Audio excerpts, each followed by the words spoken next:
Hello, my name's Michael Conneely, and this part 4 video in the series Understand Your Nodal Return is a special call to those with the nodes of the moon in the Vedic Libra Aries axis to really succeed and harvest and maximize their nodal return, because it's coming towards its end. Ketu, the South Node, has been transiting Vedic Libra from the 12th of April 2022, but it leaves Libra the 30th of October 23. So, the nodal return, wonderful learning potential for people with their natal nodes in Libra Aries axis is coming to a close. And of course, the nodal return for people with their nodes in the Virgo Pisces axis is already beginning to be felt, and Ketu enters Virgo on the 30th of October. So at this time of Ketu South Node beginning to leave Libra and Rahu North Node beginning to leave Aries, if you have your nodes of the moon natally in the Libra Aries axis, your crucial natal return is calling you now firmly that you should even more heroically respond to your nodal return demands. Tie up loose ends, reap your harvest. If you have Ketu in Libra and Rahu in Aries in your birth chart, that's such an important call to you now to develop perception of what that nodal transit means for you and what you should achieve. So it's so important to know that this is cleaning up time for you. And it, I feel, will help if I now give an indication of what it means when the nodes of the moon transit the Libra Aries axis.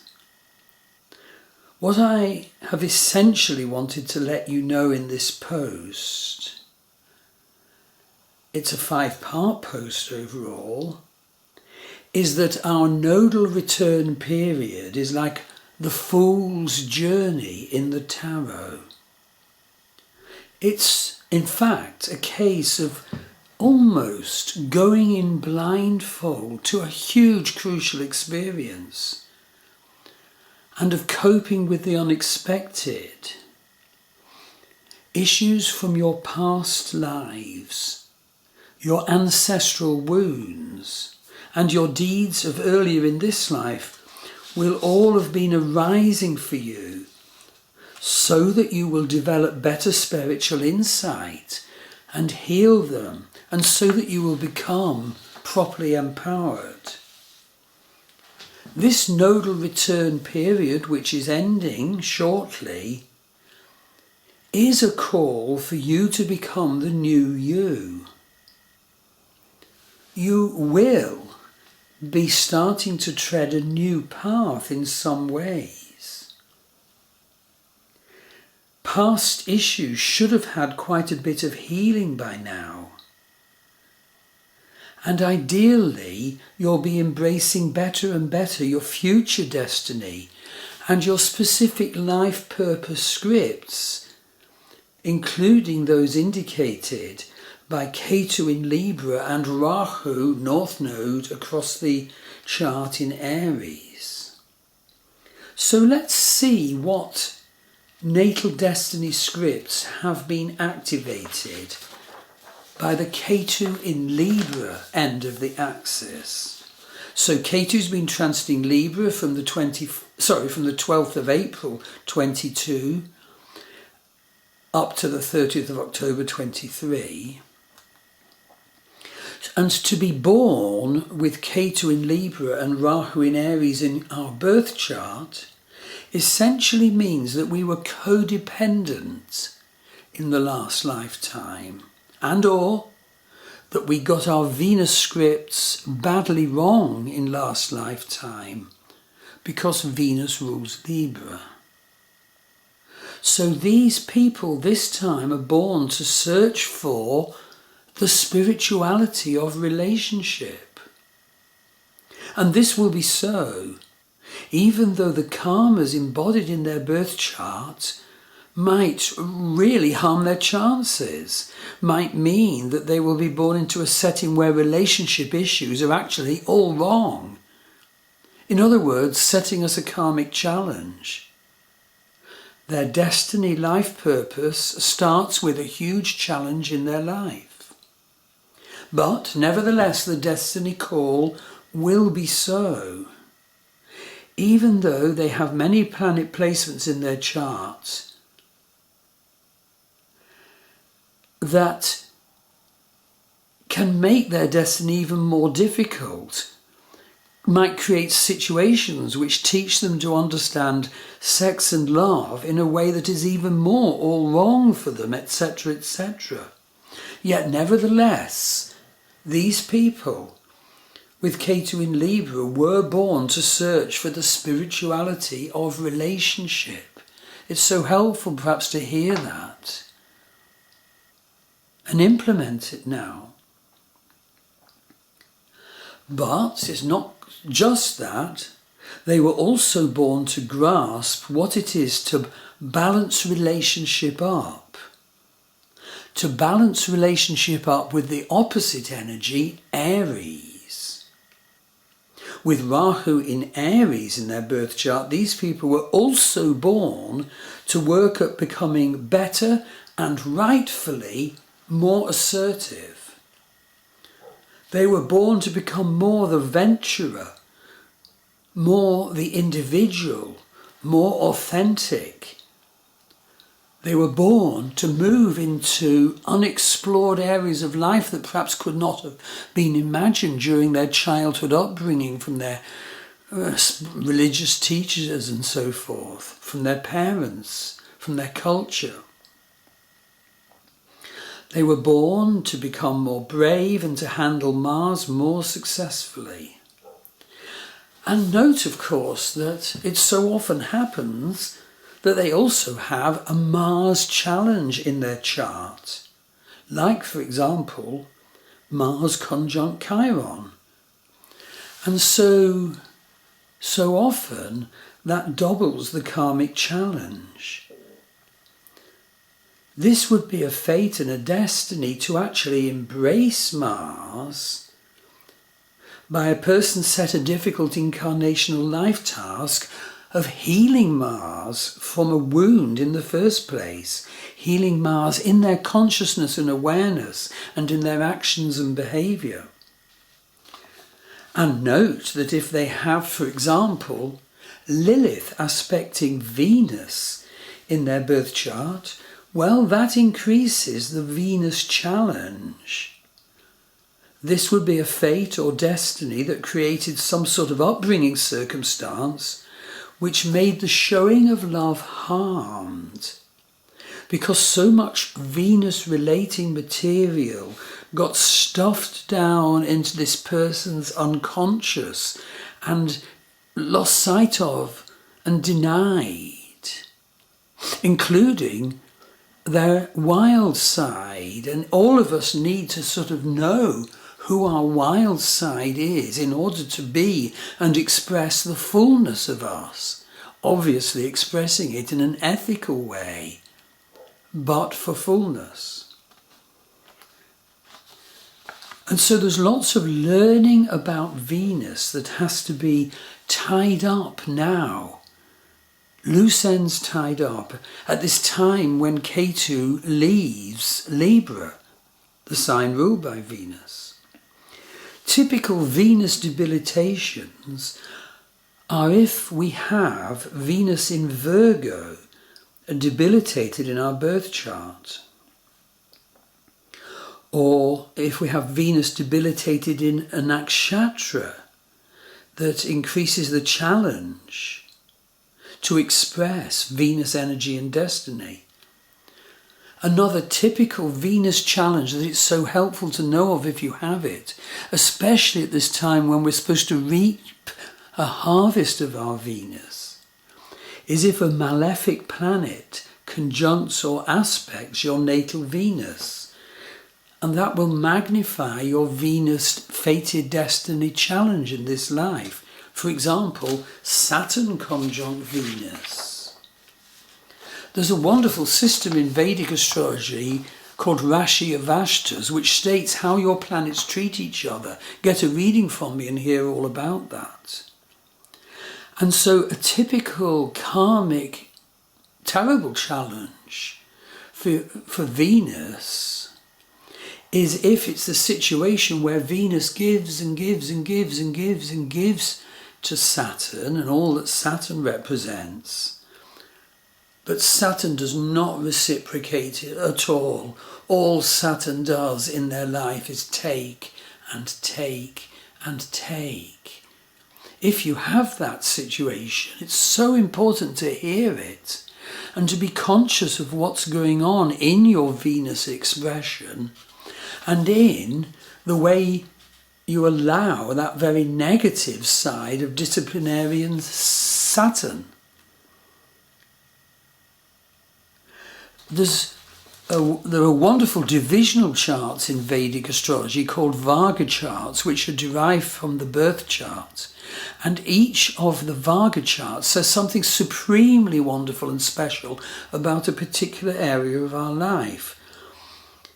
And so for people who have Venus issues in their destiny, in their nodal axis or ruling it or whatever, it's so important to know that the D2, the second harmonic chart, the second Varga chart, called the Hora chart, H-O-R-A, includes statement about the gender issues you will be born to deal with. So if, for example, you have Venus, Lilith, Mars and Chiron all in the 12th house Cancer sign of the D2 Hora chart, it's so important to know that, because these people will encounter blocks harming their understanding and expressing of their gender. They might, the boy might be brought up by a woman who hates men, for example. And those blocks absolutely so often include ancestral curse. That's the statement of that D2 Hora Varga chart. So if you have that, at this time of nodal return, with the nodal return being at the very end of Libra and moving into the next sign shortly, get awareness of this. Check out what was done to your gender issues and see what healing is available. I've got a Love Star dating website. It's an international dating site for those on a spiritual pathway. Go to it and see the wonderful panel of astrologers and healers who are available there. Several of them do wonderful past life journeys. Several of them do ancestral healings. They will be so relevant to you if you have these sorts of fated, destiny-related wounds and challenges to your Venus and to your Mars. And this is such a wonderful time for finding out about those, getting them healed and flowering in your expression of yourself. Ketu in Libra and Ketu conjunct Venus can create quite horrible Venus issues because, Venus rules Libra. And so Venus can feature as repeated wrong issues in your life stemming from past lives and ancestral curse. So this is the time to rise to our awareness now with the divine purpose for us to sort it all out and grow spiritually. grow our awareness of Venus and our personal handling of Venus. Venus is about sex and gender issues, relationship issues, wealth issues, adornment, understanding and use of the principle of harmony, art and creativity, music and dance. It's a very good time to, let's say, start African drumming, for example, which is very liberating. But the person with Ketu in Libra in their birth chart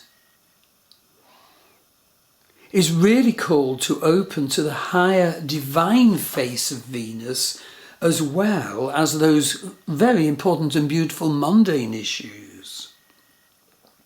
So what is the divine nature of Venus, which we also need to be embracing at this time? It is aspiration to the good, the beautiful and the pure, devotion to truth, the astral light opening us up to the kingdoms and realms of beauty of the gods, healing others through use of pleasantness, Venus energy. And that, of course, ties in with the Vedic perception that Venus is the teacher of demons. Venus pleasantness can heal demonic natures. And all this is with the divine purpose of us gaining better spiritual perception as our life progresses, especially at this key nodal return time. All this is with the divine purpose of our ideally receiving healing from others at this time. And then us using our improved perception of our karmas so as to bring healing to ourselves from this nodal return time. And of course, as I said, the energy flips from Ketu in Venus to more and more include towards the end of the nodal return period, where you have your nodes in the Libra Aries axis, to focus on Aries and Mars. Aries ruler Mars will be more and more activated in your life towards the end of your nodal return. Almost certainly up to now, the emphasis will have been on your Libra and Venus issues, past life manifestations of those, ancestral curses relating to those. But now, and say for the last month at the very least, the focus will have been flipping towards your Rahu in Aries, ruled by Mars. So, what are Mars energies? Well, you'll be called to firm up your understanding of the warrior nature of Mars. Mars is the god of war.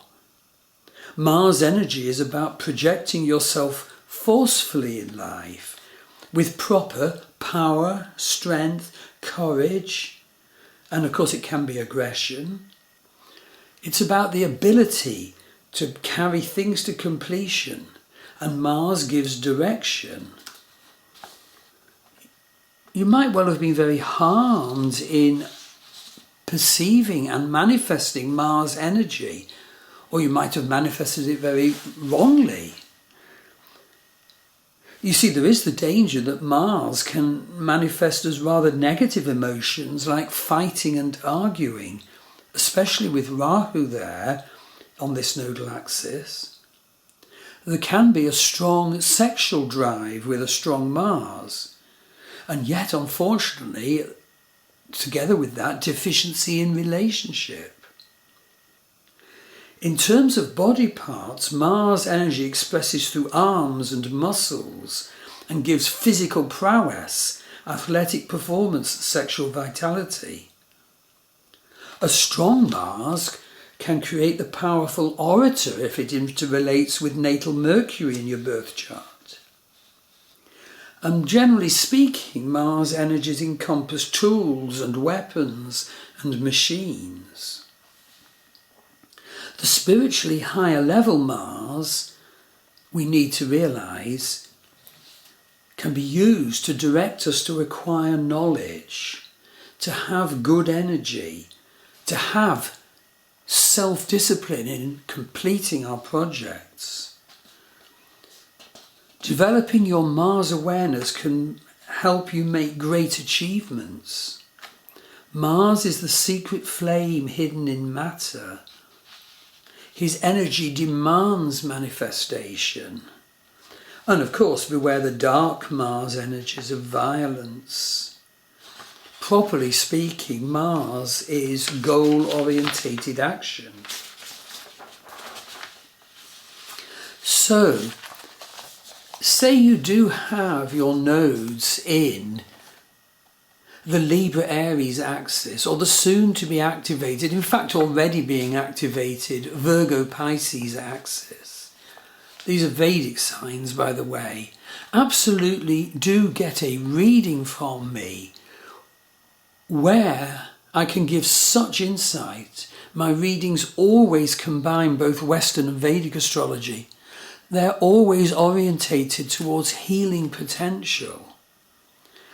This is a 5-part series, so do have a look at the other 4 parts, although the final one, which covers nodal return in the Virgo Pisces axis, isn't out yet. It'll be out shortly.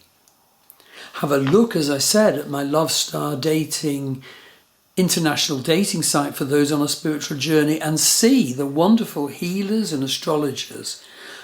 Especially check out those doing ancestral healings and past life healings.